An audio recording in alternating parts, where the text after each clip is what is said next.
Hello বন্ধুরা, আসসালামু আলাইকুম। সবাই কেমন আছেন? আমি পান্না, আলহামদুলিল্লাহ ভালো আছি।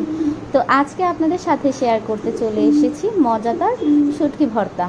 তো এই তো দেখতে পাচ্ছেন লোভনীয় শুটকি ভর্তা নিয়ে ভাত মাখার পরে ভাগাভাগি চলছে, সবাই খুব মজা করে খেয়ে নিয়েছে। তো চলুন দেখে নিই আমরা সেই শুটকি ভর্তাটি কত সুন্দরভাবে তৈরি করেছি। আজকে আমরা তা জেনে নেব। তো প্রথমেই আমি একটি প্যানে তেল গরম করে নিয়েছি হালকা, তারপরে আমি তেলগুলো গরম হলে শুটকি ভেজে নেব। তো এখানে 5 থেকে 6টি শুটকি দেওয়া হয়েছে। তো শুটকিগুলোকে খুব সুন্দর করে ভেজে নেব আমরা।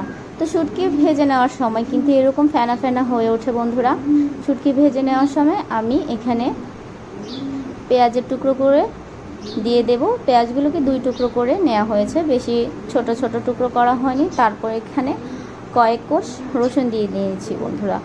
তো পেঁয়াজ রসুন শুটকিগুলোকে খুব সুন্দর করে ভেজে নেব। একবারে হাই হিটে ভাজা যাবে না, কিছুটা লো হিটে আমাদেরকে পেঁয়াজগুলো রসুনগুলো আর শুটকিগুলো ভাজতে হবে, কারণ শুটকি বেশি ভাজলে তিতে হয়ে যায়। তো সেই তেলে আমি পেঁয়াজগুলোর সাথে মরিচ দিয়ে দিয়েছি। তো এখন বন্ধুরা নামিয়ে বেটে নেব আমরা খুব সুন্দর করে। তো এই তো এখানে প্রথমে আমি মরিচ দিয়ে নিয়েছি, আর মরিচের সাথে কিছুটা লবণ অ্যাড করব, কারণ লবণ অ্যাড করলে মরিচগুলো খুব সুন্দরভাবে বাটা যায়। তো আমি প্রথমে বন্ধুরা সুন্দর করে মরিচগুলোকে পেষিয়ে নিচ্ছি, আর মরিচগুলো যত সুন্দর পেষানো হবে শুটকি ভর্তাটা তত মজা হবে। তারপর আমি এখানে শুটকিগুলো দিয়ে নিচ্ছি বন্ধুরা।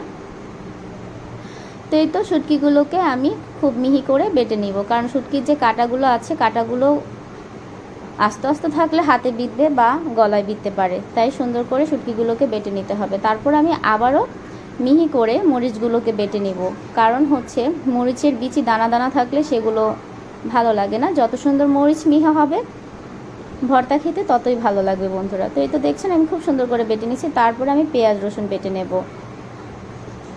তো এই তো আর আজকের এই ভর্তাটি আমি তৈরি করেছি আমার বান্ধবীর বাসায়। তো বান্ধবীর বাসায় বেড়াতে গিয়েছি, বেড়াতে যাওয়ার পরে আন্টি দেখতেছি শুটকি ভর্তা বানাবে, বলে তুই তো সুন্দর করে শুটকি ভর্তা খাস, বাট তুই আমাদেরকে তো দিয়ে খাস না। তো আমি আজকে বললাম যে আচ্ছা আন্টি, আমি যেহেতু এসেছি আপনি সব রেডি করেন, আমি বানিয়ে নেব।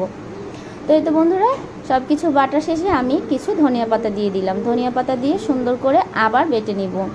আর লাস্ট মোমেন্টে এখানে একটি কাঁচা পেঁয়াজ দিয়ে নিয়েছি। কাঁচা পেঁয়াজটা দিলে শুটকি ভর্তা খেতে সবচাইতে ভালো লাগে। তারপরে এগুলোকে হাতে কিছুটা মেখে নিয়ে তো কাঁচা পেঁয়াজ দিয়ে সুন্দর করে বেটে উঠিয়ে নেব। এখন আমি এখানে কিছুটা ভর্তা রেখে দিব ভাত দিয়ে মাখার জন্য বন্ধুরা। এই তো দেখতে পাচ্ছেন শুটকি ভর্তাগুলো কতটা লোভনীয় হয়েছে, মাশাল্লাহ অনেক মজা হয়েছে, অনেক মজা হয়েছে। আর ভর্তা যত ঝাল হয় ততই মজা লাগে। তো তারপরে এই তো এখানে 1 প্লেট ভাত নিয়ে নিলাম। আন্টি বলল ভাতগুলো মেখে না আমরা সবাই মিলে খেয়ে ফেলবো। এই তো আমার হাতের জাদু দিয়ে আমি এখন ভর্তা বানালাম। ভর্তা বানানোর পরে এখন আমি সুন্দর করে ঝাঁকানাকা ঝাঁকানাকা ঝাঁকানাকা করে ভাতগুলোকে মেখে নেব বন্ধুরা। মেখে নেওয়ার পর এখন এই মুহূর্তে সবার তো তস হচ্ছে না যে কখন খাবো কখন খাবো, সবার মনে হচ্ছে লোল পড়তেছে। তেঁতুল দেখলে যেরকম মানুষের জিভে লোল চলে আসে, শুটকি দেখলো সেম মানুষের মুখে এরকম জল চলে আসে বন্ধুরা, মানে পানি চলে আসে। এই তো সবার প্রথমে আমি হাত পেতে দাঁড়িয়ে আছি যে আমাকে দেন। তো আমাকে দিল, সবাই একে একে হাত পাচ্ছে, ভালোই লাগতেছে। তো সবাই মিলে খেলে আসলে সব জিনিসের মজা লাগে, একটা আনন্দ লাগে। যেমন আনন্দ পেট